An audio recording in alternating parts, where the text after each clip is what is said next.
Le palmarès, évidemment m'a beaucoup plu, j'étais dans le jury.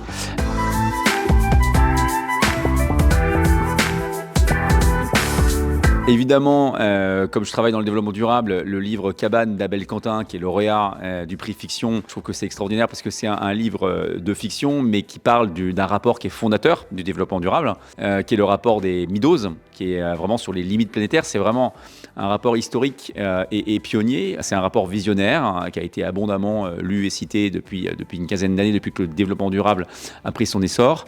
Et il en parle d'une manière extrêmement romanesque, en montrant justement, connaissant ce rapport sur les limites planétaires, c'est comment les scientifiques qui l'ont écrit, qu'est-ce qu'ils en font.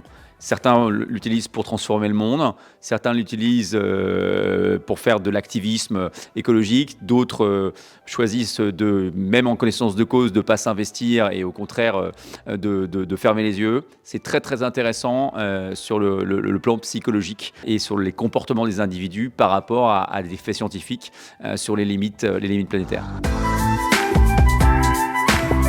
Mon coup de cœur, c'était vraiment un livre de sociologie, pourtant un bel objet littéraire dans lequel j'ai appris plein de choses. C'est le livre de Sandra Aubian qui s'appelle La mosaïque française. Justement, c'est un livre extrêmement optimiste sur la base d'études sociologiques du CREDOC, sur des faits vraiment scientifiques. Elle montre qu'en fait la France n'est pas du tout une France aussi archipélisée, fracturée qu'on veut bien nous la dépeindre, mais qu'il y a une aspiration des Français à vivre ensemble, à créer des collectifs. C'est un bouquin plein d'optimisme, mais basé vraiment sur des enquêtes sociologiques et sur des faits objectifs.